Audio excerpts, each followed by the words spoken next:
term came out of nowhere. Bolo, anyone?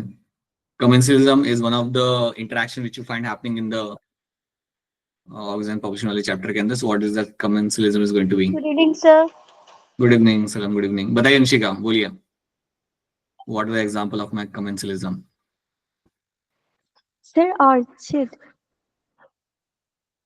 बस orchid. दो लोग होंगे ना हमेशा. इंटरेक्शन तो दो स्पीशीज के Whale बीच में होगा. and barnacles वाला भी एग्जांपल था. तो क्या हो रहा है वहां पे, हो क्या रहा है? What is happening over there? मैंग बना ऑर्किड, ठीक है, एग्जाम्पल आपको बन रहा है यहाँ पे. ओके, बताइए तमन्ना, बोलिए.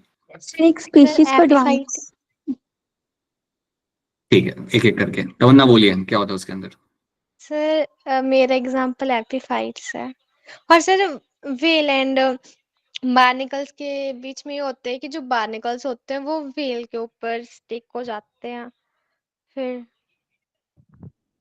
इतना आसान तो नहीं समझा था मैंने. How explain you in a way where you can actually remember what is the interaction happening over there. मतलब क्या हो रहा है इंटरेक्शन वहां पे. So okay, Dimple is saying something. Orchid uses mango tree because it requires sunlight. Okay, Prince बताओ क्या करना चाहते हो, बताओ. सर ऐसा इंटरेक्शन जिसमें किसी एक को बेनिफिट हो रहा होता है, दूसरे वाले को ना हार्म हो रहा है ना बेनिफिट हो रहा है. Right, that is what you call it as a commensalism. एक को यहाँ पे हो रहा है बेनिफिट और दूसरे वाले को ना यहाँ पे कोई बेनिफिट हो रहा है ना कोई हार्म हो रहा है. That is something which you call it as a commensalism. तो ये चीज आप यहाँ पे रखना, उसको हम बोलते हैं यहाँ पे commensalism. So these are the, and then you have to look for the example like your barnacles on whales, or you would say your sea anemone and your clownfish. Excuse me. Your egret and your cattle, that also becomes example in this. तो ये कुछ आपके example बनते हैं, grazing cattle and egret. These are the examples of my commensalism. So you have to be very clear with those examples. ठीक है. Similarly, we have other terms as well. So चलिए अब उनको हम यहाँ पे कुछ क्वेश्चन सॉल्व करते हैं. While solving some questions, let's try to remember these terms. So again, that's again a very important part of this ecology वाला chapter. यहाँ से आपका एक तो क्वेश्चन आएगा ही आएगा, बल्कि एक से ज्यादा ही आएंगे. So let's start with this. So now let me start the screen share.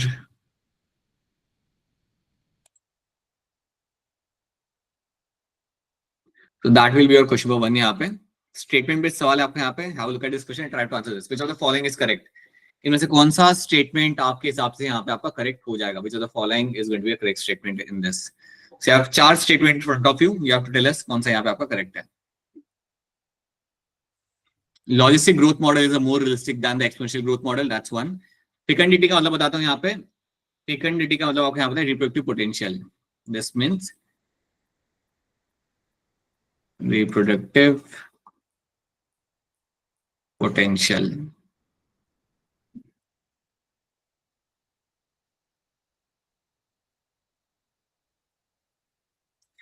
So कुछ एनिमल्स का रिप्रोडक्टिव पोटेंशियल काफी ज्यादा होता है, कम होता है कुछ लोगों का. ज्यादा होना मतलब ज्यादा ऑफस्प्रिंग आप छोड़ना एनवायरमेंट के अंदर.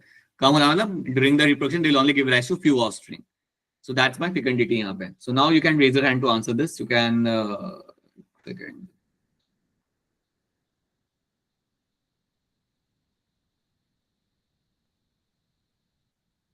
So now you can just raise your hand to answer this.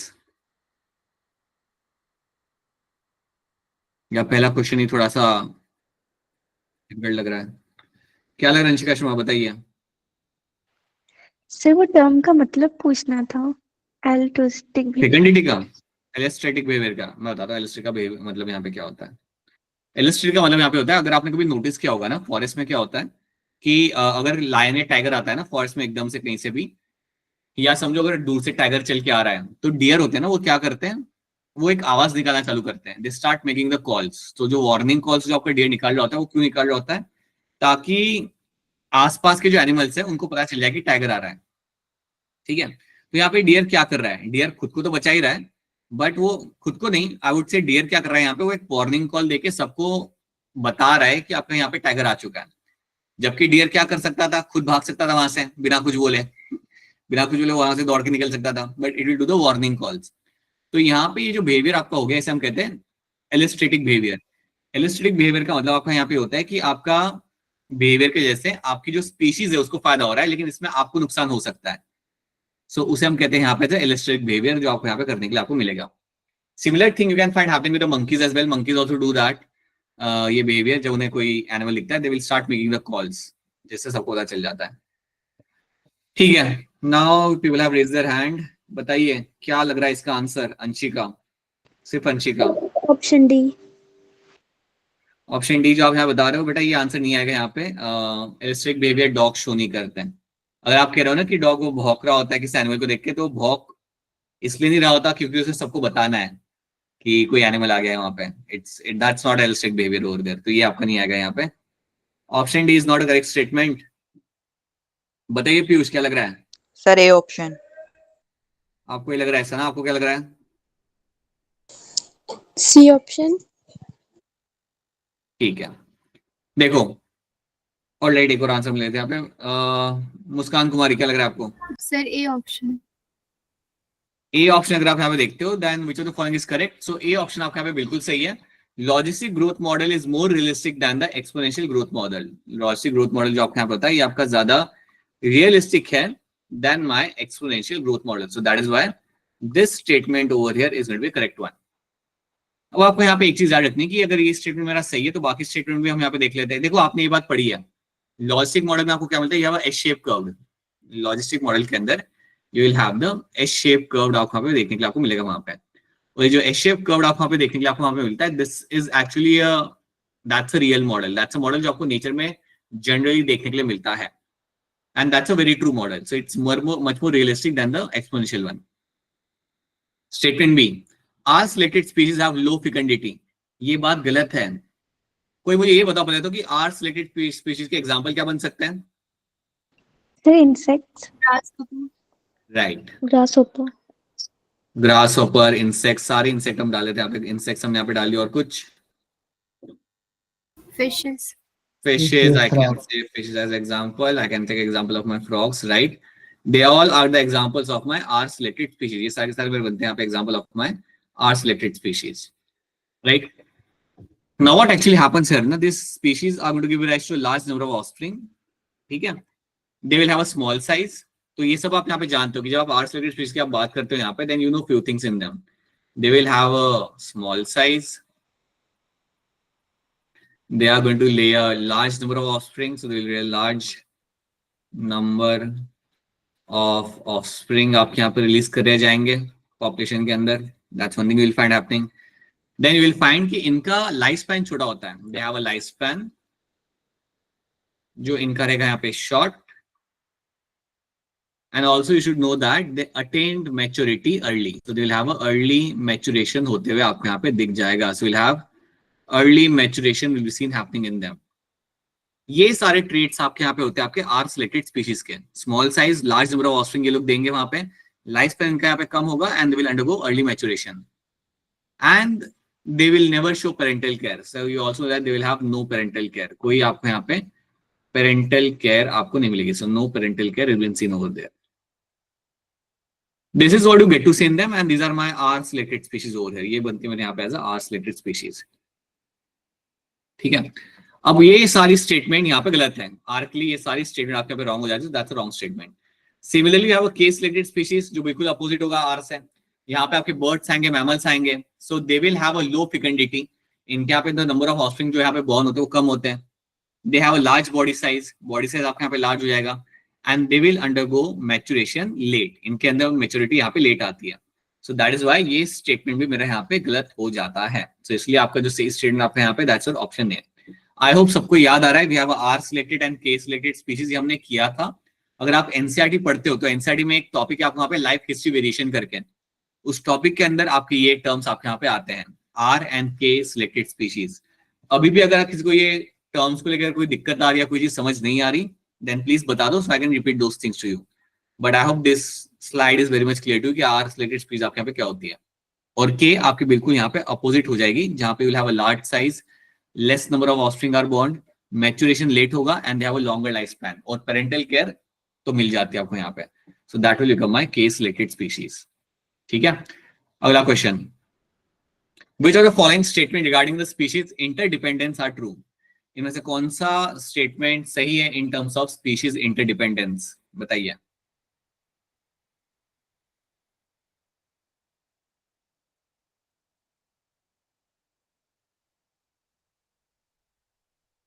Take your time and give me a correct answer. Which of the following statement regarding the species interdependence are true? तो 4 statement है, पढ़ लो आराम से, बताओ कौन सी statement आपके यहाँ पे सही है.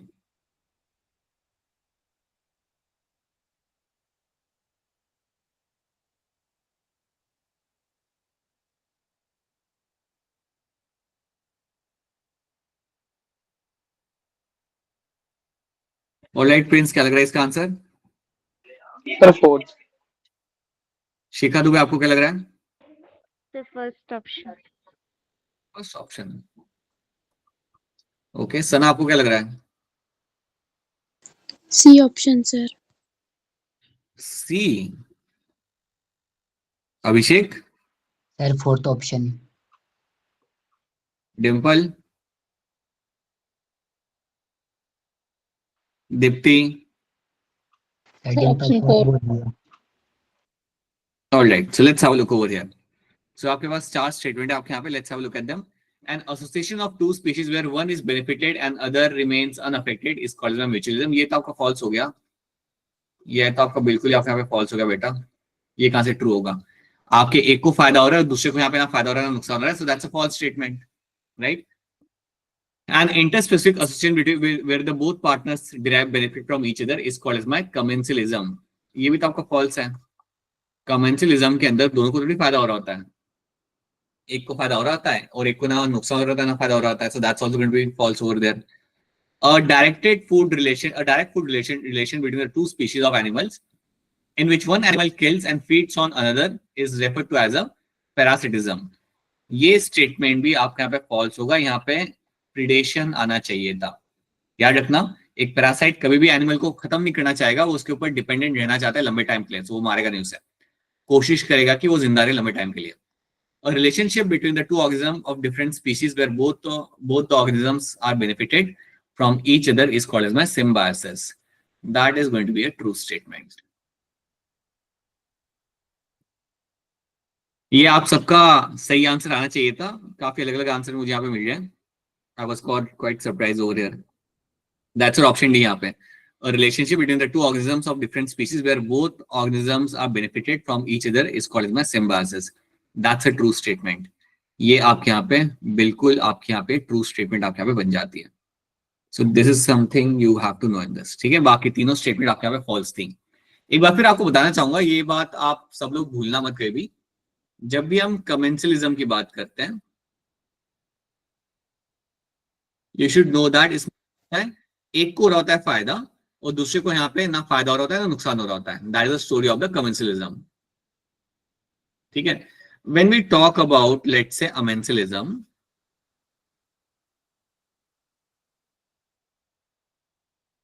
तो amensalism में यहाँ पे आपका क्या होगा? That you will find one of the species will get harmed and other neither will get harmed, neither will get benefited. That's my amensalism. And then you have the mutualism. Mutualism में आपको यहाँ पे क्या मिलेगा? You will get to see that both the species over there will get benefited. दोनों को यहाँ पे फायदा हो रहा है जब इंटरेक्ट कर रहे तो. And then you have something like your competition. Competition में क्या होता है? बताओ मुझे कोई. कंपटीशन में क्या होता है? इंटरेक्शन. सर दोनों को लॉस हो दोनों जाता है. को loss. दोनों को यहाँ पे आपका नुकसान हो रहा होगा और दोनों को आपका यहाँ पे लॉस हो रहा होगा. कंपटीशन. So competition आपका यहाँ पे दोनों को यहाँ पे नुकसान हो रहा है. So that's my competition and that is something you have to remember. अगर हम यहाँ पे predation की बात करते हैं, तो predation तो बड़ा ही सिंपल है. एक को यहाँ पे फायदा होगा और एक जो जिसकी डेथ हो रही है उसको तो नुकसान हो रहा है यहाँ पे. Right? Same thing also holds true for my parasitism. ये सब आपको याद रखना है. These are the things. Now, even though it's a revision class and we are solving question, याद रखना यहाँ से सवाल आएंगे. So we have to ensure that कि इकोलॉजी का जो पूरा यूनिट अगर वहां से मेरे 24 मार्क के भी मेरे सवाल आ रहे घुमा फिरा के, देन आपके वो 24 मार्क सिक्योर होने चाहिए. वहां से आप गलत नहीं कर सकते. You cannot even do incorrect answer from that side. आपको सॉल्व करना है वो भी जल्दी जल्दी. Like these are the very simple topics, so you cannot miss out on this. ठीक है.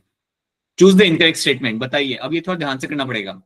Choose the incorrect statement. Now, यहाँ पे मैं आपको एक चीज बताना चाहूंगा. Let me tell you one thing in this. See, मैं आपको एक टर्म समझाता हूँ, एक टर्म आप जिससे आप वाकिफ नहीं हो, नीश। ये टर्म मैं पहले आपको समझाता हूँ व्हाट इज नीश एक्चुअली। रुक जाओ, दो टर्म से अपने आप को आपको वाकिफ रखना है। एक टर्म आपका यहाँ पे होता है हैबिटेट,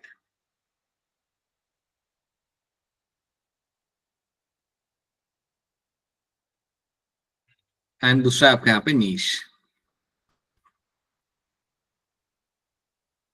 ठीक, आपका चीता जो होता है, चीता, ये आपको कहाँ मिलेगा देखने के लिए? आपके ग्रासलैंड में, ठीक है, दैट्स इट्स हैबिटेट। शार्क कहाँ मिलती है मुझे देखने के लिए? शार्क मुझे मिलेगी ओशन में, सो ओशन उसका वहां पे हैबिटेट है। Frog is something I be finding in the pond, तो पॉन्ड आपका वहां पे हैबिटेट हो जाएगा। Now so habitat is the address जहां पे एनिमल आपका मिलता है, दैट्स योर हैबिटेट। नीश क्या होता है? नीश का मतलब आपका होता है यहाँ पे functional role of animal in its habitat. Functional role of animal in its habitat is going to be your niche. The functional role of animal in its habitat is going to be called as your niche. उसको हम यहाँ पे niche बोलेंगे, ठीक है। तो इसका अब इसका मतलब समझते हैं कि इसका एग्जाम्पल लेके मतलब समझते क्या है। मतलब niche and habitat are very similar. They both are very similar terms. Whereas ना niche में क्या होता है? Functional role of animal in its habitat is called as a niche. Now let's see that. You have a monkey. You have a monkey. Monkey is living in the forest. अब monkey का ecological role वहां पे क्या होगा या क्या क्या वो करता होगा? So monkey will be doing the playing the role in my, fruit खा रहा होगा वहां पे। अगर मेरा मंकी वहां पे फॉरेस्ट में फ्रूट खा रहा है निकाल के, so I can say that it must be playing a role in my dispersal of seed. Dispersal of seed will be done by the monkey. इसके साथ साथ मंकी समझो वहां पे इंसेक्ट भी खा रहा है, ट्री के ऊपर जो इंसेक्ट मिलते हैं वो भी उन्हें वो पकड़ पकड़ के वहां पे खा रहा है। तो वहां पे वो क्या कर रहा है? इंसेक्ट की पॉपुलेशन को भी मेंटेन कर रहा है, राइट। तो बेसिकली होता क्या है, हर एक एनिमल का कोई ना कोई वहां पे रोल होगा। Every animal will have some kind of functional role in its habitat. यहाँ पे इसका रोल क्या आ रहा है कि उस हैबिटेट के अंदर सीड का भी डिस्पर्जल कर रहा है, इंसेक्ट को भी कंज्यूम करके उनके पॉपुलेशन को मेंटेन कर रहा है। So the functional role of animal in its habitat is called as a niche. तो ये दो टर्म का याद रखना है, यहाँ पे डिफरेंस क्या होता है। Habitat is a very general term कि एनिमल वहां पे मिल रहा है। नीश मतलब एनिमल वहां पे है और उसका रोल वहां पे क्या है और what kind of influence it will have in the environment.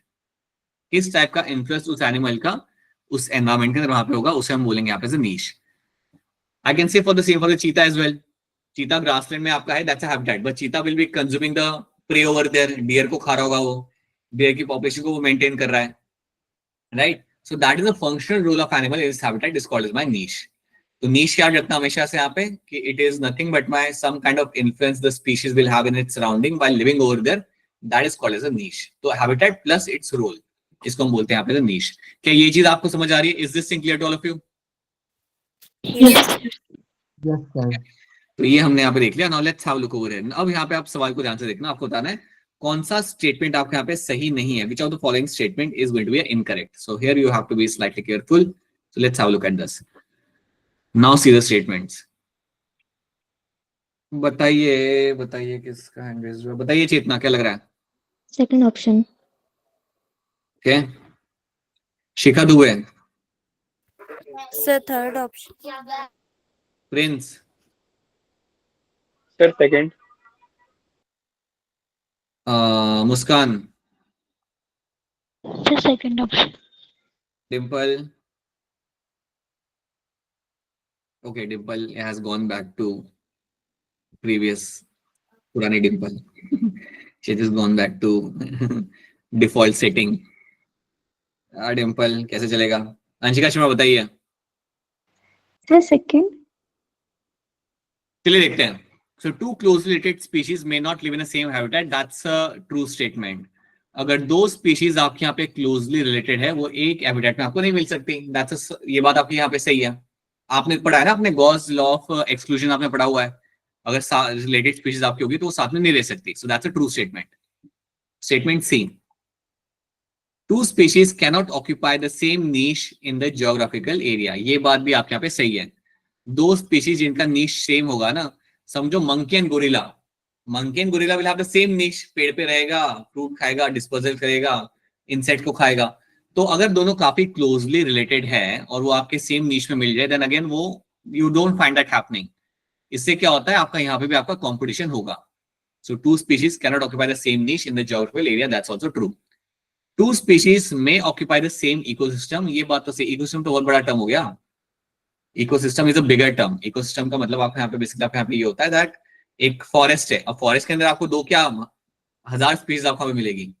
So two species में occupy same ecosystem, that's a true statement. But अब बी अगर आप यहाँ पे देखते हो, the more dissimilar niche of two species the stronger is the competition, ये तो आपका फॉल्स हो जाएगा। अगर आपकी दो डिसिमिलर स्पीशीज है, अगर दो आपकी स्पीशीज जिनका नीश बिल्कुल ही अलग है, एक पेड़ पे रह रहा है, एक ग्रास में रह रहा है, ये लोग कह रहे हैं कि उनके बीच में कंपटीशन काफी स्ट्रांगली होगा, दैट्स अ फॉल्स स्टेटमेंट। कभी भी आपको उनके बीच में कंपटीशन होते हुए आपको वहां पे नहीं मिलेगा। So that is why option B over here becomes my correct answer. So option B बनेगा यहाँ पे as your correct answer in this. ठीक है, now question number 179, tell me something about question number 179। Which of the following statement are going to be incorrect?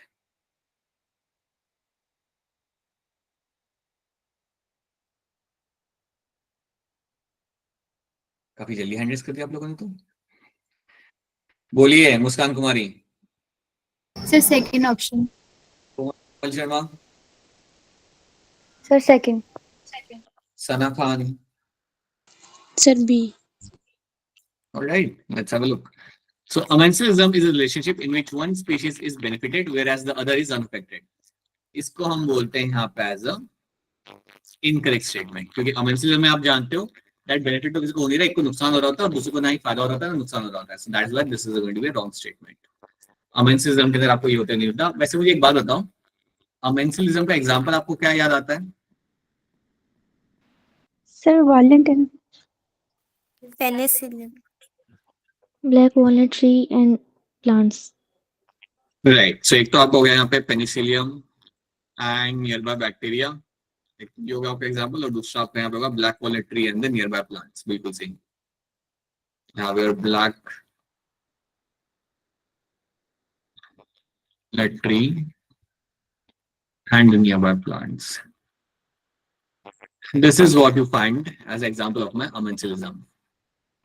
ठीक है, जहाँ पे black walnut tree क्या कर रहा था, कुछ आपका टॉक्सिक सब्सटेंस रिलीज कर रहा था जिससे नियर बाय प्लांट्स की डेथ हो रही थी। सो उसको उनके नियर बाय प्लांट्स की डेथ होने से कोई फायदा नहीं हो रहा होता, but surely plants are getting affected over there. Penicillium भी जहाँ पे आपका ग्रो कर रहा होता है, सो जहाँ पे वो अपना टॉक्सिक सब्सटेंस रिलीज करेगा वहां पे बैक्टीरिया की डेथ हो जाएगी। सो पेनिसिलियम को कोई फायदा नहीं हो रहा होता, बट बैक्टीरिया उसके आसपास ग्रो नहीं कर सकता, it is getting harm. Right, बाकी सारे स्टेटमेंट आपके यहाँ पे सही है। Host is a organism which provides food and shelter to the other organism, that's true, ये आपका बात आपके यहाँ पे सही है। ठीक है, predator is a organism that catches and kills the other organism for food, that's also true. Parasite is an organism which always lives inside or on the body of the other organism and may kill it, so that's also true. This is what you find happening on this, so that's your A, C and D are going to be true statement. ठीक है, चलो धीरे धीरे आप सब लोग same page पे आ रहे हो। नेक्स्ट क्वेश्चन ध्यान से देखिएगा, सर अनम्यूट करके। क्या हो गया? सर इससे लास्ट वाले लास्ट क्वेश्चन। आ जाओ बोलो। सर इससे भी पहले वाले। सर इसका जो फर्स्ट स्टेटमेंट है उसमें मार्क कूर्टे ने वर्बल्स की एग्जांपल देके सर बताया तो था कि टू स्पीशीज को नहीं नहीं नहीं नहीं, दैट इज समथिंग, सी वहां पे वो मेंशन किया तो उन्हें कि वो रिसोर्स पार्टीशन यहाँ पे हो रहा है।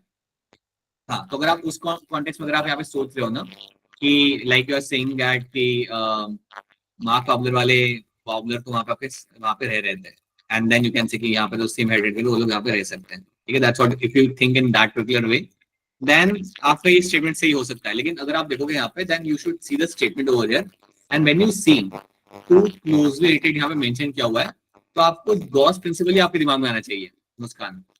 जब स्टेटमेंट में ऐसा मेंशन किया हो ना that you have a two closely related species may not live in the same habitat, then over here the thing should get in your head should be a Gause principle वाली बात आनी चाहिए।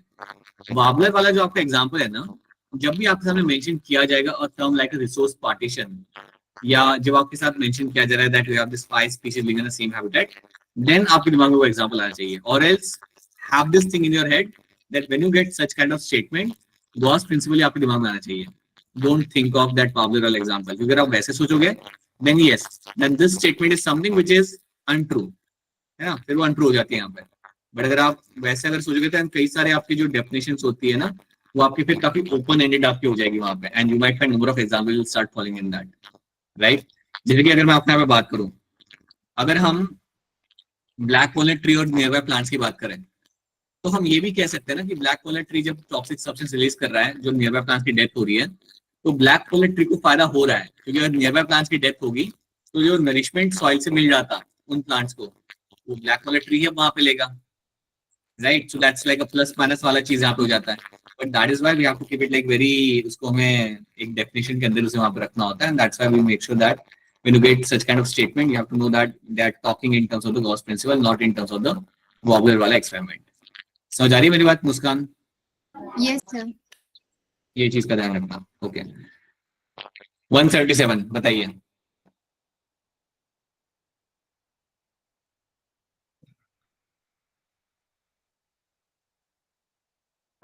Read the following statement about the recent studies supporting the completion as suggested in the Gauss commutative exclusion principle.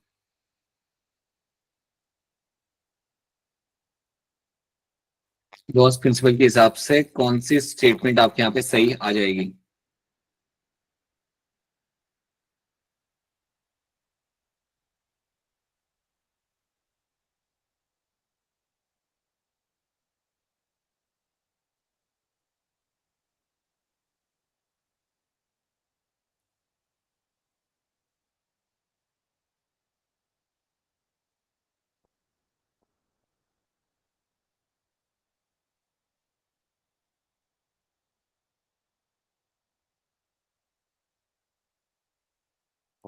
Tell us. Shikha Dubey बताइए. Sir second option. Option B कह रहे हो आप यहाँ पे? Prince. Sir first option. Chetna. Muskan. First option. Second option. और जिनका नाम सिर्फ मुस्कान है, सर फर्स्ट ऑप्शन. बाकी लोग कहाँ पे हैं? पूरा हिमाचल का टीम ही गायब है. See the statements over here. Gauss hypothesis says if two species compete for the same resources, then one will be eliminated by another species. That's true. ये बात आपके यहाँ पे सही है कि अगर आपकी दो species compete करें same resources के लिए, then one will get eliminated and one will survive. So that's a true statement. Then recent studies points out that species facing competition might evolve a mechanism that promotes coexistence rather than exclusion. ये बात भी आपके यहाँ पे true है. अब यहाँ पे आती हुआ जो मुस्कान आप बात कर रहे थे, this is where the story comes of my resource partition. यहाँ पे आपका वो रिसोर्स पार्टीशन वाली स्टोरी याद आती है, जहाँ पे आपके वाबलर्स आपके यहाँ पे 5-5 मिलके एक पेड़ पे आपके रह रहे थे. Then Gauss commutative exclusion principle is effective when resources are in excess. ये कोई सेंस नहीं करती बात. This is actually false. Excess में अगर होते रिसोर्सेज तो क्या ही कंपटीशन वहां पे होता. So that's a false statement. Unlimited resources gives better opportunity for adaptation. That's also untrue. Adaptation होगा ही ना, कोई एडेप्टेशन करने की जरूरत भी पड़ेगी अगर रिसोर्सेज इतने ज्यादा होंगे तो. That's also going to be false. तो ऑप्शन ए बनेगा आपके यहाँ पे the correct answer. Statement 1 and हाँ बोलो. सर एक बार फोर्थ ऑप्शन मतलब फोर्थ पॉइंट एक बार दोबारा बता दीजिए. फोर्थ स्टेटमेंट आप यहाँ पे क्या कह रहा है ना, C unlimited resources give better opportunity for adaptation.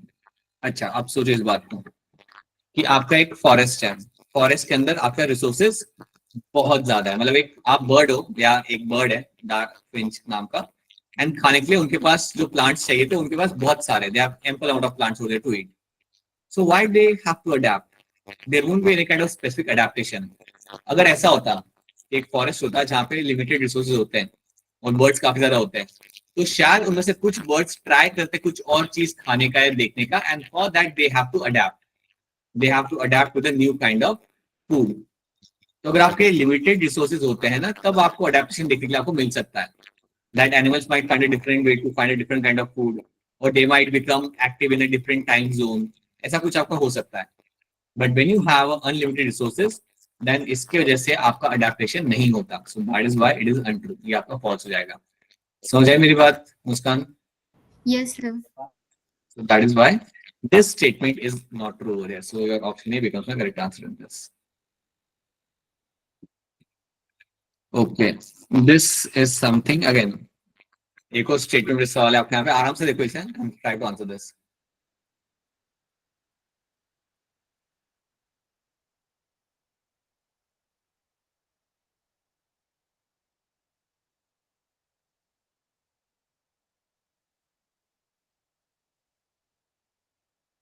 देख लो आराम से, ये पता है हो जाएगा क्वेश्चन. ये सारी स्टेटमेंट को जानना भी जरूरी नहीं. अगर आपने काम की स्टेटमेंट आपने निकाल ली ना यहाँ पे, क्या ये तो मेरी यहाँ पे गलत है सही, अगर आपने निकाल लिया आपको आपका आंसर मिल जाएगा. इवन तो क्वेश्चन बड़ा ही ऐसा लग रहा है कि बड़ा सा है, but you can find your one statement. You just have to look for one statement जो आप इजीली निकाल सकते हो. यहाँ पे जैसे ही वो आपके हाथ में आ जाती है, you can actually come out with the correct answer.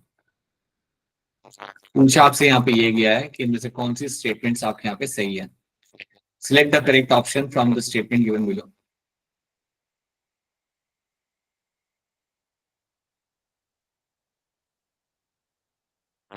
और अंशिका शर्मा क्या लग रहा है?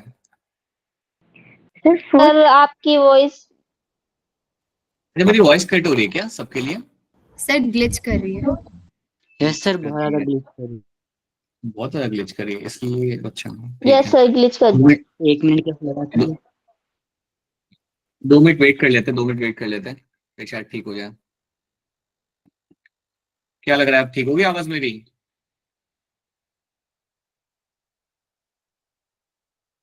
आवाज हो रही है ठीक है, नहीं हो रही मेरी आवाज अब? सर ग्लिच कर रही है. सर ऐसा लग रहा है कि स्पीकर फट रहा है. यस सर बिल्कुल ऐसी लग. अरे एक काम करो, मैं अपना कैमरा बंद कर लेता हूँ तो शायद उससे शायद फर्क पड़े. रुक जाओ. फिर आपकी आवाज दिल्ली 1 हिमाचल दे रहा है. हिमाचल क्या ही बताए प्रिंस, ऐसे ही है इनके साथ.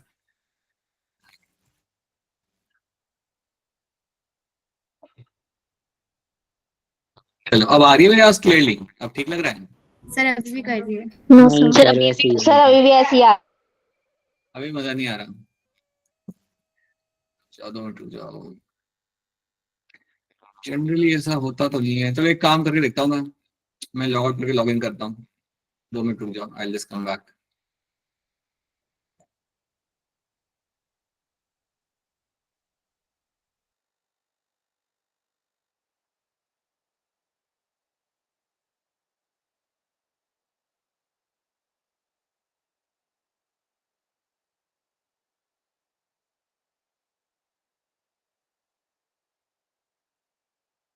हाँ जी, अब आ रही है मेरी आवाज क्लियरली? नहीं आ रही?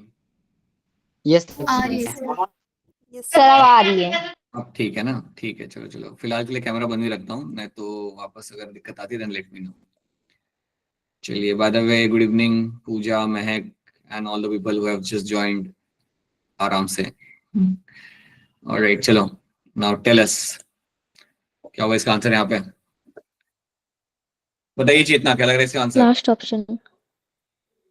Last option. Fourth. Sana? Sir D. Abhishek? अच्छा, अभिषेक ने हैंड रेज नहीं किया. प्रिंस? Sir fourth. फोर्थ? क्या सब लोग यहाँ पे फोर्थ के साथ एग्री करेंगे यहाँ पे? Yes yes yes sir. तो देख लेते हैं फिर यहाँ पे. So all except 3. सो हम स्टेटमेंट 3 हम यहाँ पे देख लेते हैं directly. The housefly which has a short lifespan produces a large number of eggs could be considered as a K-selected species.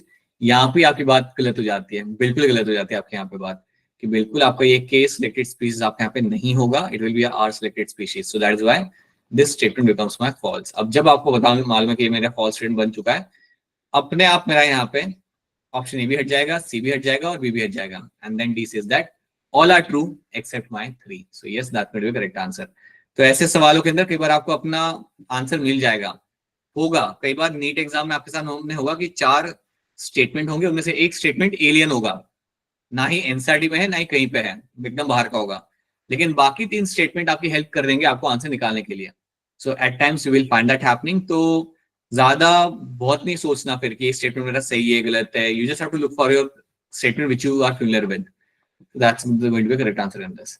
बाकी सारे स्टेटमेंट्स जो आपके यहाँ पे that would be true statements. Population evolve to maximize the reproductive fitness, बिल्कुल population evolve ही करता है कि वो ज्यादा से ज्यादा अपना ऑफस्प्रिंग बना सके जनरेशन के अंदर। ऑल्सो क्वालिफाइड डार्विनियन फिटनेस भी हम इसे यहाँ पे बोलते हैं, in the habitat in which they live, that's going to be true statement. Then the population growth rate is inversely related to the generation time, बिल्कुल जितना कम जनरेशन टाइम होगा उतना ही ज्यादा आपका पॉपुलेशन का ग्रोथ रेट आपके यहाँ पे होगा। So that is why it is also going to be a true statement over here. House level हमने देख लिया। Under a particular set of selection pressure organism evolve towards the most efficient reproductive strategies, ये भी एक textbook true statement है। Selection pressure के अंदर एक एनिमल हमेशा कोशिश करेगा to find a better way to reproduce, and life history trait of the organism have evolved in relation to the constraint imposed by the biotic and abiotic factor in the habitat. That's also going to be a true statement. So yes, you will find option D बनेगा आपके यहाँ पे as a correct answer. Question number 173. बताइए क्या होगा इसका answer यहाँ पे? Have a look at this question and then try to give me a correct answer. देख लो ध्यान से, हो सकता है ये सवाल बहुत ज्यादा मुश्किल है नहीं, just try to think a bit, निकल आएगा।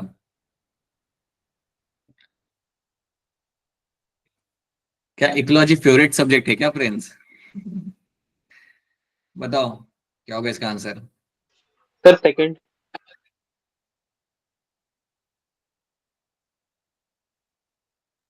शिखा Dubey, sir 4th। Muskan Kumari, sir B.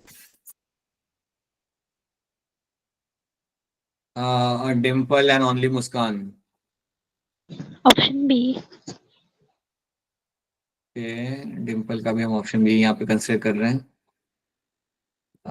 Anshika Sharma, sir second. अरे मेरी बात सुनो सब लोग, अभी आप बहुत हो गया। Second D.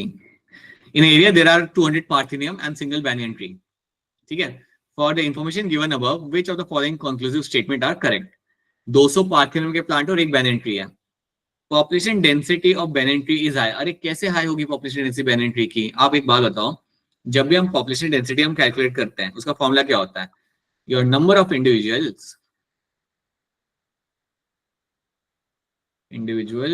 अपॉन एरिया, ये होता है। अब सिंपल सी बात है, अगर आपका एरिया है आपको वहां पे 5 किलोमीटर का, राइट, समझो यहाँ पे एरिया 5 किलोमीटर का आपका यहाँ पे एरिया, आपका यहाँ पे 5 किलोमीटर स्क्वायर का आपका यहाँ पे एरिया है, और वहां पे अगर आपका है आपका सिर्फ एक banyan tree जो वहां पे दिया हुआ है, तो कहाँ से इसका पॉपुलेशन डेंसिटी ज्यादा होगा? राइट, इसका डेंसिटी कहाँ से ज्यादा होगा? तो काफी कम हो जाएगा आपका यहाँ पे, लाइक 0.20 आपका यहाँ पे जाएगा 0.20 banyan tree पर स्क्वायर किलोमीटर, ये है आपका इसका population density. On the other hand अगर मैं सेम कैलकुलेट करता हूँ मेरे पार्थिनियम के लिए, अगर मैं सेम कैलकुलेट पार्थिनियम के, तो पार्थिनियम आपके यहाँ पे कितना है? यू हैव 200 पार्थिनियम, कहाँ पे? In your 5 square kilometre area, right. So what will happen in this? क्या होगा? कितने मुझे पार्थिनियम मिलेंगे पर स्क्वायर किलोमीटर? मुझे कितने मिलेंगे पार्थिनियम? 40 पार्थिनियम पर स्क्वायर किलोमीटर। तो सिंपल सी बात है बेटा, जो इन्फॉर्मेशन आपको दी गई है उसमें आप पॉपुलेशन डेंसिटी के हिसाब से अगर आप कैलकुलेट करोगे, then you don't have a high population density of the banyan tree। NCERT में मेंशन किया गया है कि आपका जब आपका बड़ा ट्री होता है ना, तो उसमें आप पॉपुलेशन डेंसिटी को आप अकाउंट में नहीं लेते हैं। Then you take into account the area the tree has covered and the biomass the tree has. ये बात मेंशन की गई है कि 200 पार्थिनियम के कंपेयर में आपका single banyan tree will have a much more influence on the ecosystem than your 200 पार्थिनियम, क्योंकि आपका एक banyan tree का बायोमास यहाँ पे ज्यादा होगा और जो एरिया वो वहां पे कवर कर रहा है वो भी आपका वहां पे काफी ज्यादा हो जाएगा। सो population cover area of banyan tree is high, ये बात आपके यहाँ पे ट्रू है। And in the above case the percentage of cover area of the or biomass is more meaningful than the population size. So that is going to be a true statement as well. तो इसलिए आपका यहाँ पे जो answer बन के आएगा that is your option C. Second and third statement आपके यहाँ पे सही है, पहला स्टेटमेंट आपके यहाँ पे कहीं से भी सही नहीं है. Population density of banyan tree is going to be not going to be high. It is going to be very low, right? Because you know कि आप ऐसी कंडीशन में आप डेंसिटी आप कैलकुलेट नहीं करते बिकॉज एक ही इंडिविजुअल आपके पास वहां पे. So that's going to be untrue. सो याद रखना ऑप्शन सी बनेगा एज द करेक्ट आंसर. और ये भी याद रखना ये दिया हुआ है एनसीईआरटी के अंदर, उन्होंने मेंशन किया हुआ है कि आप कुछ कंडीशन के अंदर आपको बायोमास ही कैलकुलेट करना चाहिए. आप नंबर ऑफ इंडिविजुअल्स आप कैलकुलेट नहीं कर सकते. That will not give you the right kind of information. So that is why you have to look for a biomass. क्या आपको ये वाली बात सबको यहाँ पे समझ आ रही है? Is this clear to all of you? Yes sir. Yes. आप लोग ये बात समझो कि इवन तो हम यहाँ पे क्वेश्चन सॉल्व कर रहे हैं, बट क्वेश्चन सॉल्व करने के साथ साथ हम कई सारे कॉन्सेप्ट वापस से रिवाइज कर रहे हैं. So you have to let me know अगर कोई चीज समझ नहीं आ रही इसमें तो. चलो ये बताओ, ये इकोसिस्टम का सवाल आ गया, लेकिन कर सकते हो आप लोग तो कोई वैसे काफी तेज हो जाएगा. Select the following statement.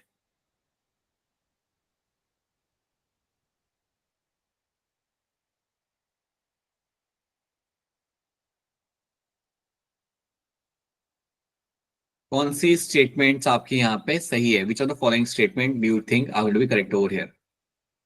देख लीजिए सब लोग, इसे ध्यान से देख लीजिए and then raise your hand.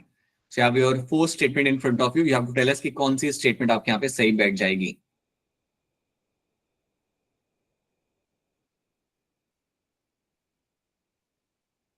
Alright, क्या लग रहा है इसका आंसर? डिंपल बोलिए. अभिषेक अब आप बताइए आपका क्या आंसर है. डिंपल के बता दीजिए क्या आंसर आ रहा है फर्स्ट उनका. ऑप्शन. होगा. Yes sir. Okay. Komal Sharma. Sir A. Chetna. First option. Muskan First option. And Prince. Sir मेरे को थर्ड लग रहा है. Let's have a look.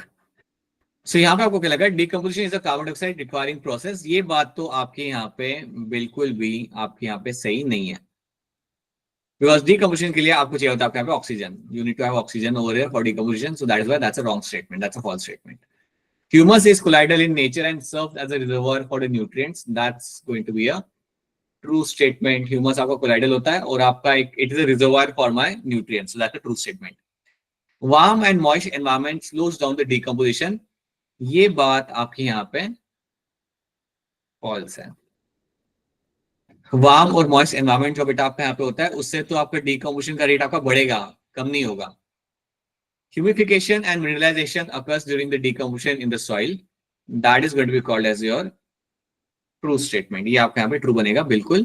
These are the occurring during the decomposition of the soil. ये आपके event आपके यहाँ पे हो रहे हैं. So yes, 2 and 4 is my correct answer. 2 and 4 मेरा बनेगा यहाँ पे correct answer. ये दोनों मेरी सही statement है यहाँ पे. पहला statement false है because you don't have carbon dioxide actually doing anything in terms of like decomposition. वो आपको CO2 O2 चाहिए होता है आपको to promote the decomposition. So that's your option A यहाँ पे. Which of the following statement for logistic model of population growth is correct? इनमें से कौन सा स्टेटमेंट आपके यहाँ पे करेक्ट है for logistic model of population growth?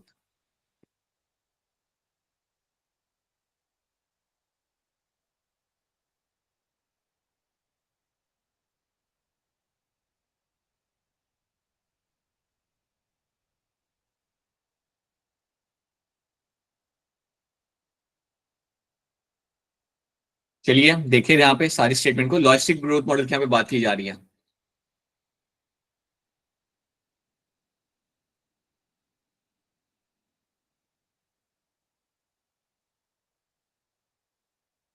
बताइए अभिषेक क्या लग रहा है इसका आंसर? सर फोर्थ ऑप्शन लग रहा है. लग रहा है. सोच समझ के करना जो भी आप कर रहे हो यहाँ पे आंसर, बिना सोच समझे मत करना.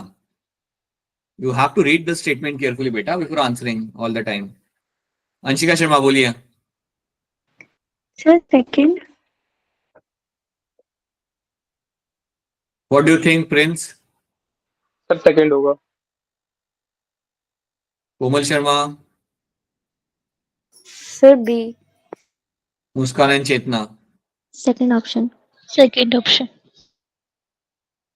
आप देखो यहाँ पे population growth rate increases as the size of the population approaches the carrying capacity. ये बात तो आपके यहाँ पे फॉल्स हो गया ना स्टेटमेंट। आप यहाँ पे ये कह रहे हो कि जैसे आपकी पॉपुलेशन ग्रोथ रेट होगा वो इंक्रीज करेगा जैसे आप पहुंचोगे near bye the carrying capacity. आप याद करो यहाँ पे हमने ये चीज पढ़ी थी, we have seen this thing that आपका पॉपुलेशन बढ़ता है and then it will attain some kind of saturation. ये सैचुरेशन आपके यहाँ पे क्यों आ रहा है? Because you are reaching the carrying capacity. यहाँ पे you have this carrying capacity, अगर आप यहाँ पे पहुंच जाते हो देन आपका सैचुरेशन यहाँ पे आता है। तो यहाँ पे स्टेटमेंट में कहा जा रहा है that your population is going to increase when you reach near by the carrying capacity. तो ये तो आपका रॉन्ग हो गया ना यहाँ पे, फिर this statement over here becomes wrong over here, so that's a false statement, right? All individuals have the same effect on the population growth. All individuals have the same effect on the population growth. That's also going to be a false statement. सबका impact या सबका influence अलग होगा population growth के ऊपर, so that's a false statement. There are unlimited natural resources. ये तो वैसे ही गलत हो गया। लॉजिस्टिक ग्रोथ के अंदर आपके रिसोर्सेज आपके लिमिटेड ही होते हैं, इससे तो बनाते हैं हमारे यहाँ पे कैरिंग कैपेसिटी का के बनाते हैं हम यहाँ पे। So that is why option C बनेगा मेरे यहाँ पे, also going to be false over here. As population increases the competition goes on increasing. ये बात आपके यहाँ पे ट्रू है। अगर आपका पॉपुलेशन यहाँ पे बढ़ रहा है देन कंपटीशन तो वहां पे आपको बढ़ेगा, and that competition is also one of the parameter जिसकी वजह से आपका पॉपुलेशन एक सर्टेन लेवल तक ही बढ़ता है। So yes, your option B over here becomes the correct answer. बिल्कुल सही। Now, have a look at this question. एक हो जाएगा सवाल, काफी आसान है। Read the following statement. So you have your all the statement. लगाओ कौन है यहाँ पे मेरा एंडोपैरासाइट और कौन है मेरा यहाँ पे ectoparasite. So start doing that.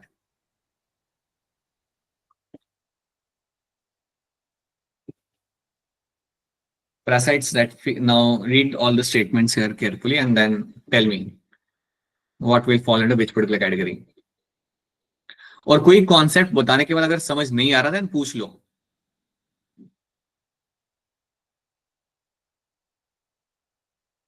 क्या लग रहा है कोमल शर्मा इसका answer? Muskan Kumari? Sir second option. बाकी लोग भी देखिए यहाँ पे, you have this 6 statement in front of you, you have to place them, you have to place कौन है मेरा यहाँ पे एक्टोपैरासाइट, कौन है मेरा एंडोपैरासाइट। बताइए अंशिका शर्मा। Sir second. क्या सब लोग यहाँ पे ऑप्शन बी के साथ एग्री करेंगे? Yes sir. I hope everyone will agree with the option B यहाँ पे and no one will deviate away from this. Parasite that feeds on the external surface of the host organism, that's your ectoparasite. उसको हम ectoparasite यहाँ पे हम बोलते हैं। Lives on humans and ticks on dogs are also example of my ectoparasites. Marine fish infested with copepods, अगर copepods जाके marine fish पे अगर चिपक रहे हैं for their nourishment, that is also example of my ectoparasite. Cuscuta growing on the hedge plant, अगर cuscuta plant grow कर रहा है hedge plant या किसी दूसरे plant के ऊपर, वो ectoparasite ही होता है। That is also going to be ectoparasite. Parasite that lives inside the host body at different sites to derive benefit, इसको हम बोलते हैं यहाँ पे as a endoparasites. Parasite that lives inside the host body at different sites to derive benefit, that's called as my endoparasite. Liver fluke living inside the animal body is going to be called as my endoparasites. So these are the things you have to know over here. So your option B becomes the correct answer in this. Your 5 and 6 is going to be a correct statement over there. And 1, 2, 3, 4 is going to be a correct statement. So yes, your option B बनेगा आपके यहाँ पे the correct answer. True. ठीक है. चलो, next one. Which of the following ecological pyramid is generally inverted?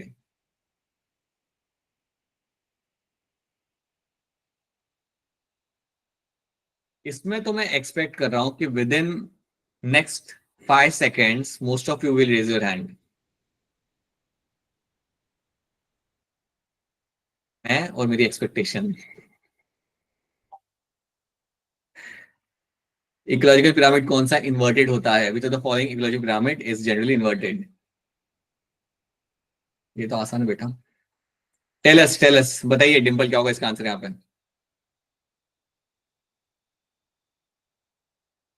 हाँ, कोई बताएगा डिम्पल का क्या आंसर आ रहा है? डिम्पल सी बोल रही है। डिम्पल सी बोल रही है। क्या सब लोग यहाँ पे सी के साथ एग्री करेंगे? Yes, sir. Yes sir. Yes sir. I hope everyone will agree on this and no one is going to deviate from this. Yes, pyramid of biomass is something which is going to be inverted in ecological pyramid. In C, pyramid of biomass in ocean is always going to be inverted. So that is something you have to know. तो इसमें कोई exception ये आपको याद रखना है. This is a one information. It's a very simple question and ये हम already पढ़ चुके हैं कि आपके कौन से प्लैनेट आपके अपराइट होते हैं, कौन से आपके इन्वर्टेड होते हैं. याद रखना बायोमास का हमेशा इन्वर्टेड होगा. अगर आप ओशन की बात करें, अगर आप फ्रेश वाटर इकोसिस्टम की अगर आप बात करें तो इन्वर्टेड ही आप वहां पे आएगा. दिस क्वेश्चन बहुत अच्छा क्वेश्चन है. पहले क्वेश्चन को समझो. यहाँ पे खुद से क्वेश्चन समझ लोगे या मैं पढ़ के बताऊं? खुद से समझ लेंगे सर. मैं क्या ही करूं फिर यहाँ पे, मैं जाता हूँ.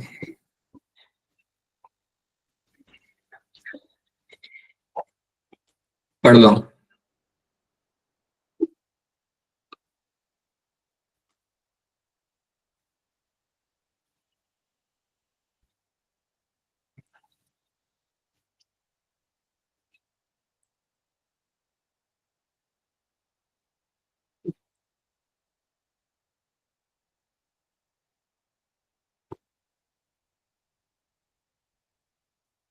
ऑलराइट, क्या लग रहा है चेतना?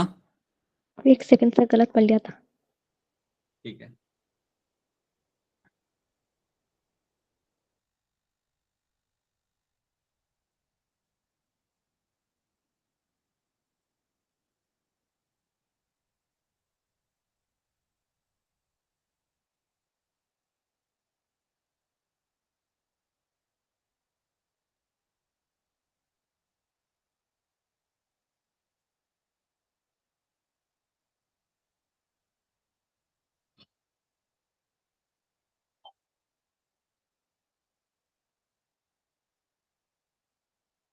ठीक है, बताइए. अंशिका शर्मा बोलिए.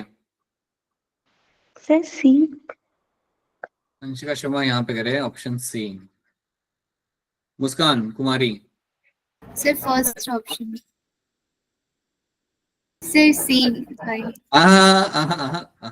ऑप्शन सर नहीं. सी. अरे नहीं. हाँ जी अभिषेक बताइए. सर सी ये लग रहा है. लग रहा है ना. टीम हिमाचल. और कौन है टीम हिमाचल से यहाँ पे?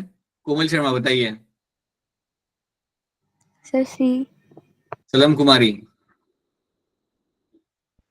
Sir option C. And Chetna बता दो, अपना भी बता दो आप आंसर क्या लग रहा है. Third option. चलो देख लेते हैं क्वेश्चन. यहाँ पे देखते हैं.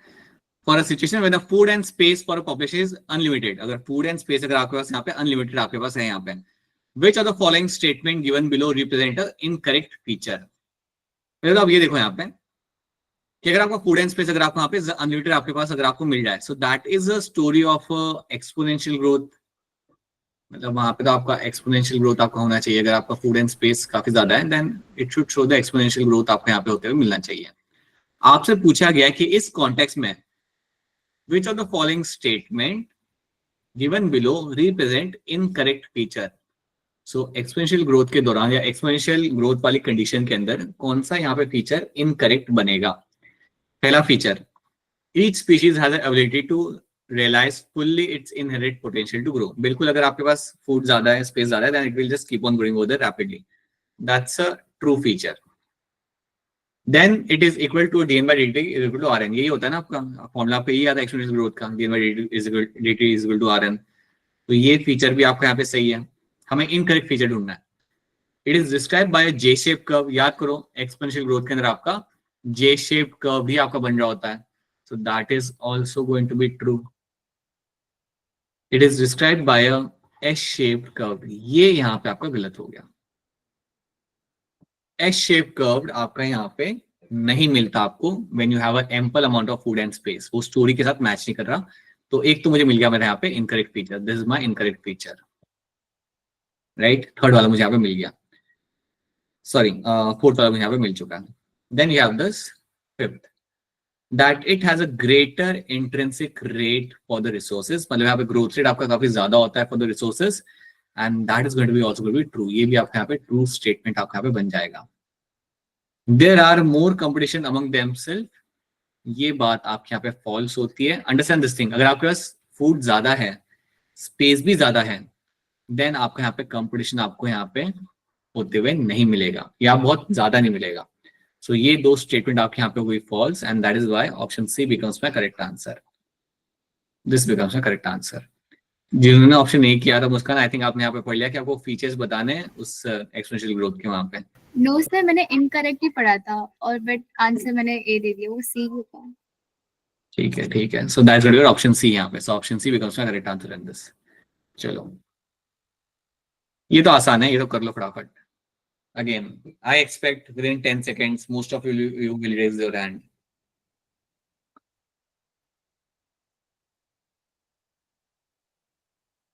दूर दूर तक कोई हिमाचल का लड़का नहीं दिख रहा। क्या Abhishek, what is happening Abhishek, what happening with you and with your team, what is this? ठंड हो रही है बहुत। ठंड हो रही है तो दिमाग काम नहीं कर रहा core two duo processor with 2 GB RAM. Yeah, friends. All right. Okay. Tell us, अभिषेक क्या होगा इसका आंसर यहाँ पे? सर सी। कोमल शर्मा, सी। क्या सब लोग यहाँ पे सी के साथ एग्री करेंगे? Yes sir. Yes sir. Option C is going to be correct answer in this. देखो यहाँ पे क्या हो रहा है, टायर के पास जो एनर्जी आपके यहाँ पे that's 10 joule, right? So deer के पास आपको यहाँ पे कितना हो जाएगा? सिंपल सी बात है, 100 हो जाएगा यहाँ पे 100 joule, and the grass will have the 1000 joule. 10% आपको ऊपर जाता है ना, so yes you will find 1000 joule is the energy I will find at the grass level. Exam में ऐसे सवाल आपको आने चाहिए 4, ऐसे ही 4 सवाल आ जाए तो 16 मार्क आपके कंफर्म हो जाएंगे। ठीक है, रीड क्वेश्चन 175 एंड बताओ क्या लग रहा है इसके अंदर सही आंसर। Question number 175, read it carefully and try to give me correct answer over here. ध्यान से पढ़ना, अगेंस्ट स्टेटमेंट वाला सवाल है।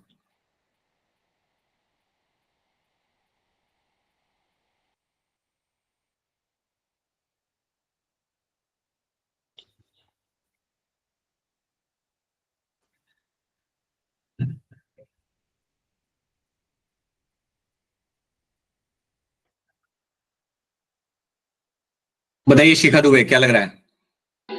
Sir third option. Shikha is saying option 3. Isn't that interesting? Like we have people from Himachal, we have people from Delhi, and then we have a Shikha from a different landscape, different program. Shikha is the only one who is from a different program. from Delhi only. हाँ आप दिल्ली से हो, but your program is different ना? That's why. But हाँ, basically Shikha is from also Delhi. ठीक है, so someone is saying option C यहाँ पे। मुस्कान कुमारी क्या लग रहा है? Sir third option. सलाम सना क्या लग रहा है आपको? Sir third. तो याद रखना है यहाँ पे आप लोग, ऑप्शन सी आपका जो आप कह रहे हो, दोनों स्टेटमेंट आपके यहाँ पे सही है, that's a true statement. Brood parasitism in birds is an example of my parasitism in which parasitic bird lay its egg in the nest of its host and host incubate them. तो यहाँ पे जो parasitic bird होता है वो कौन सा होता है? क्रू। अरे ककू होता है बाबा, parasitic bird। हाँ ककू होता है। होस्ट बर्ड जो आपके यहाँ पे होता है, that bird is going to be your crow. True. So that's a true statement. During the course of evolution, the eggs of the parasitic bird have evolved to resemble the host egg in size and color to reduce the chances of host bird detecting the foreign eggs and removing them from the nest. So हुआ क्या है यहाँ पे, with the course of evolution उन्होंने ऐसे eggs बनाना चालू कर दिए आपके ककू ने कि वो बिल्कुल रिसेंबल करते हैं आपके क्रो के एग के साथ, ताकि क्रो का एग या क्रो अपने उन एग्स को डिफरेंशिएट ना कर पाए और उन्हें बाहर ना निकाले। So that is why both statements are going to be true. ये भी ट्रू है, right? Option C becomes the correct answer. चलो नेक्स्ट, ये हम कर चुके हैं, ये वाला बाद में करते हैं। दिस फॉर इकोसिस्टम का है ना, ये वाला करते हैं। कंसीडर द फॉलोइंग स्टेटमेंट, बताओ कौन सी स्टेटमेंट आपके यहाँ पे सही है गलत है। Have a look at the statement and tell me the correct answer.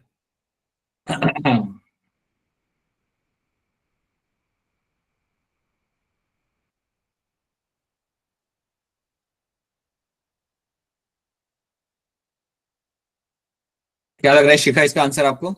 Sir fourth option. Chetna, fourth option.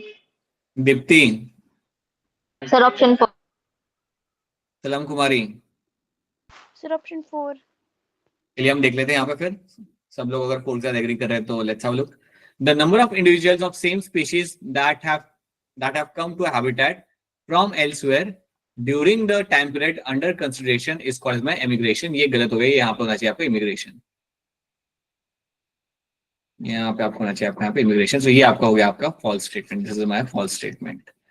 The number of individuals of a population who left the habitat and gone elsewhere during the time period under a consideration is called by immigration. यहाँ पे आपका होना चाहिए आपका immigration. तो ये भी आपका यहाँ पे हो गया फॉल्स. तो दोनों की डेफिनेशन उल्टी ही है, मतलब नीचे की डेफिनेशन ऊपर जाएगी और ऊपर की नीचे आएगी basically. So that is why both the statement are going to be false. जब आप कोई एनिमल आ रहा होता है उस हैबिटेट के अंदर, उसे हम बोलते हैं वहां पे एज अ इमिग्रेशन, और जब कोई जा रहा होता है वहां से then we call him as a immigration. So yes, option D यहाँ बनेगा as a correct answer. This is something we have done in the past, इसको हम साइड में रखते हैं फिलहाल के लिए. डू दिस वाला क्वेश्चन या स्टेटमेंट बेस्ड क्वेश्चन ध्यान से देखना और ट्राई करना सॉल्व करने का. Read all the following statements and then tell us which are the correct one.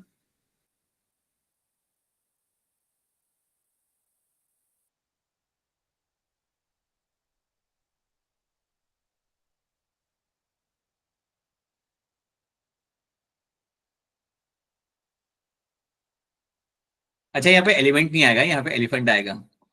यहाँ पे एलिमेंट नहीं आएगा, यहाँ पे आपका आएगा एलिफेंट.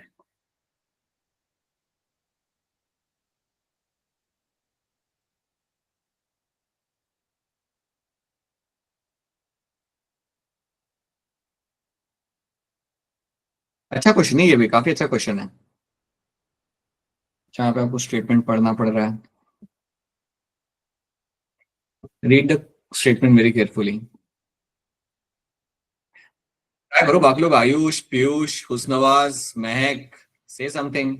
परिधि, पूजा, अभी बताओ. इशिता, खुशी कुमारी, ट्राई सॉल्विंग सम क्वेश्चंस. गलत तो गलत.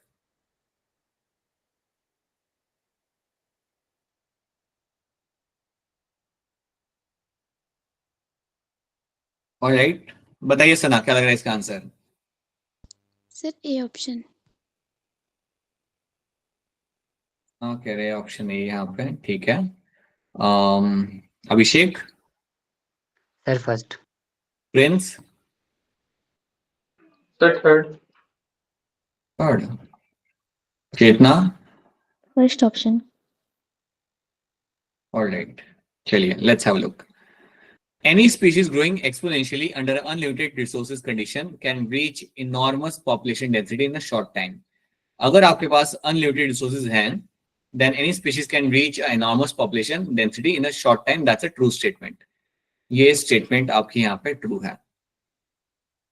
Darwin showed how even a slow-growing animal like an elephant could reach an enormous number in the absence of a check. मतलब अगर कोई उसको रेगुलेट करने वाला अगर आपका वहां पे ना हो, रिसोर्सेज अगर आपके वहां पे लिमिटेड ना हो, then elephant-like animal can also grow in a huge number. That is also going to be true. अभिषेक, आप कह रहे हो कि स्टेटमेंट सी मेरा यहाँ पे गलत है, थ्री मेरा यहाँ पे गलत है. मुझे बताइए गलत है क्यों आपके हिसाब से?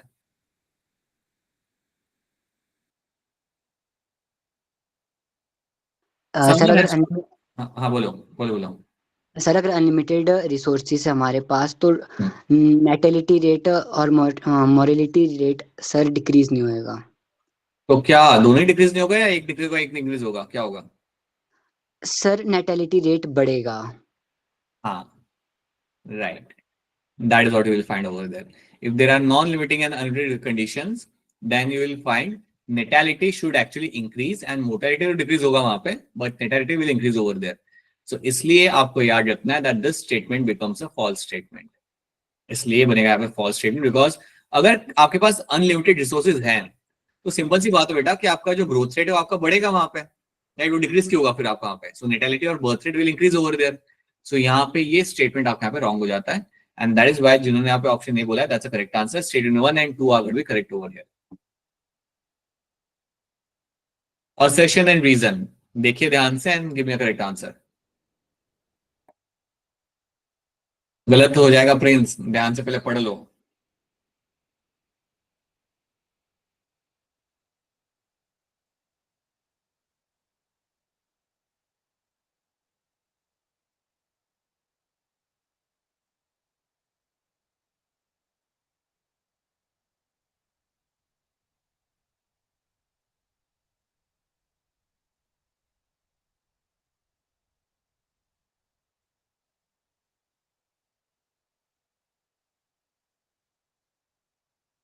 ऑलराइट, सो बताइए इसका आंसर क्या होगा Komal Sharma? First option. Prince? Sir first. Chetna? First option. Muskan? First Yup. Option. Anyone other than option A? सब लोग एक ही साथ एग्री करेंगे यहाँ पे? Yes, sir. Yes sir, first option. सुनो मेरी बात, इन कमेंसलिज्म सर वन सेकंड होगा। ऑर्गेनिज्म, सुनो मेरी बात, अच्छा आप कोई कुछ बोला क्या? someone said something, nothing, okay. इन सर कमेंसलिज्म, सेकंड। ये कौन था, प्रिंस था या कोई दूसरा लड़का आया क्लास में? रुक जाओ अभी देख लो यहाँ पे। In commensalism one organism is benefited and other is unaffected, ये बात आपके यहाँ पे ट्रू है, that's one thing you know. Cattle egret and cattle is example of my commensalism, that's also true statement. लेकिन आप ये बात समझो, रीजन सही से एक्सप्लेन नहीं कर रहा एसर्शन को यहाँ पे, ये सिर्फ एग्जाम्पल देके रखा हुआ रीजन के अंदर, रीजन के अंदर सिर्फ आपके सामने एग्जाम्पल देके रखे हुए, it is not actually explaining the statement A over there. आपकी जो स्टेटमेंट ए है वहां पे एक्सप्लेन नहीं की जा रही, यहाँ पे रीजन के अंदर अगर आपका होता ना कि एक्चुअली में होता क्या है in the commensalism, right, then it could have made sense. या फिर अगर यहाँ पे ये लिखा होता ना कि कैटल ग्रेड क्या कर रहा है, कैटल क्या कर रहा है, अगर ये चीज यहाँ पे मेंशन की होती अच्छे से, then one could have said that it could is a right reason over there। तो यहाँ पे दोनों स्टेटमेंट आपकी सही है, बट रीजन एक्चुअली में एक्सप्लेन नहीं कर रहा एसर्शन को, समझो इस बात को। That is why option B will become a correct answer in this. Both A and R R true, but R is not a correct explanation for my A. आप समझो इस बात, आप समझ सकते हो इस चीज को कि they are only example they have mentioned, right, but you have to actually explain the statement A over here ना, बाय सर्टेन वेज कि why that is happening over there. अगर ये मेंशन किया होता cattle egret is something moving around the cattle, cattle जब storm कर रहा होता है तो इंसेक्ट निकल रहे होते हैं सॉइल में से, and then those insect are been eaten by the cattle, अगर ऐसा मेंशन किया जाता देन वो वी कुड हैव सेड कि हाँ रीजन आपका यहाँ पे सही है फॉर एसेशन के साथ। So that is why option B बनेगा आपका यहाँ पे as a correct answer, not your option A. देखो अब फर्क आपको अब दिखेगा, have look at this statement now, tell me यहाँ पे आपका क्या आंसर आएगा इनके अंदर।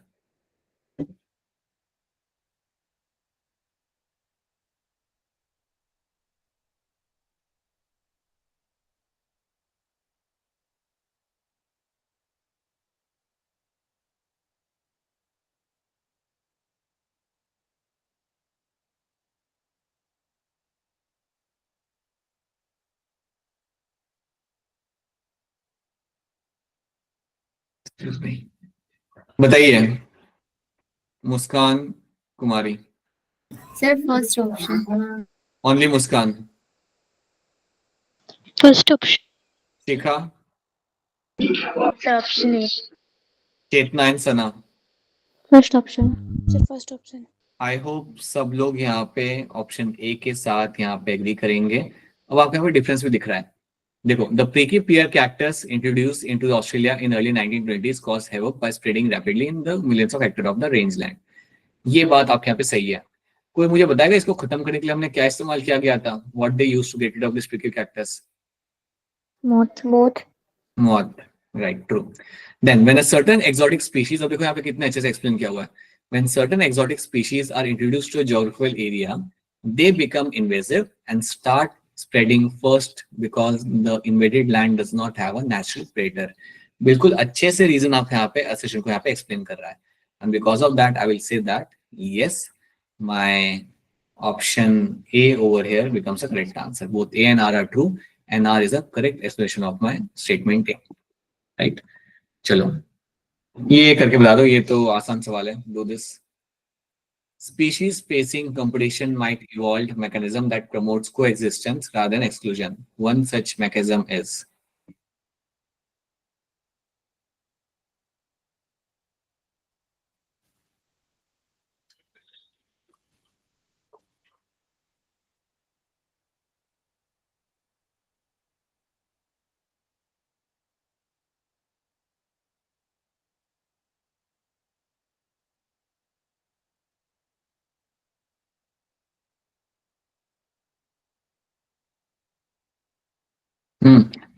इसका आंसर क्या होगा बताइए, डिम्पल क्या होगा इसका आंसर बताइए, चैट में बताइए लेकिन क्या होगा इसका आंसर? अंशिका शर्मा, क्या आ रहा है आंसर डिम्पल का, अपना भी बता दो। सर डिम्पल बी कह रही है। और आप क्या कहना मैं चाहते हो? सी। आप सी कहना चाहते हो? Okay, right. अभिषेक, क्या होगा इसका आंसर? अच्छा, अभिषेक है ही नहीं यहाँ भी पे। पढ़ा नहीं है। प्रिंस, क्या होगा इसका आंसर? सर सी। चेतना, मुस्कान? सेकंड। Second option. हाँ ठीक है, देख लेते हैं यहाँ पे। Species facing competition might evolve a mechanism that promotes coexistence. बेटा कोएग्जिस्टेंस की अगर यहाँ पे बात की जा रही है रादर देन एक्सक्लूजन की, देन यहाँ पे आपकी आएगी कहानी, कहानी of my resource partition. Again ये वाली स्टोरी भूलना मत, रिसोर्स पार्टीशन वाली कहानी आपकी यहाँ पे आ जाएगी। दैट इटसेल्फ मींस, यहाँ पे याद करो हमने पढ़ा था हमारा वाबलर वाली कहानी। कितने स्पीशीज थे वाबलर के वहां पे जो एक ट्री पे रह रहे थे? 5। 5। Right. So yes, you will find your option B is the correct answer in this. Statement देख के आपको आइडिया लग जाना चाहिए कि यार ये स्टेटमेंट कहाँ पे बिलोंग करता है या किस स्टोरी को बिलोंग करता है। So that is my resource partition. So let's do one more question and then we can wrap this up. ये आप बाद में कर लेना, सिंपल सवाल है, ये वाला कर दो। Which of the following is correct related for my R selected species? कौन सा स्टेटमेंट आपके यहाँ पे सही है? अरे प्रिंस, गलत हो जाते हैं, पढ़ के क्या करो। एंड्रेज, बताओ अंशिका, क्या होगा इसका आंसर? सर सी। कोमल शर्मा? सर ए।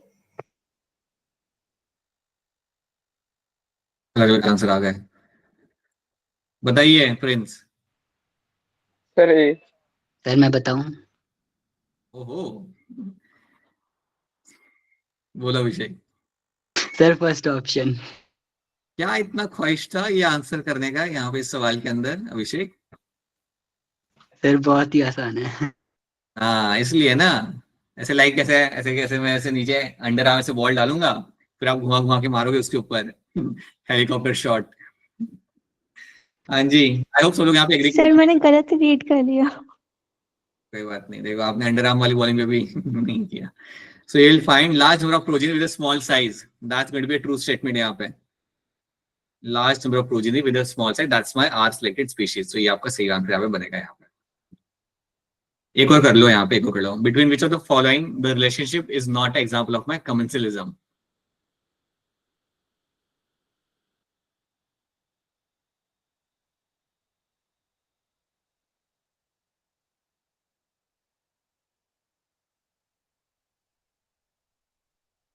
अब कैसे हैंडल्स हो रहे अब कैसे हैंडल्स हो रहे हैं आप लोगों के?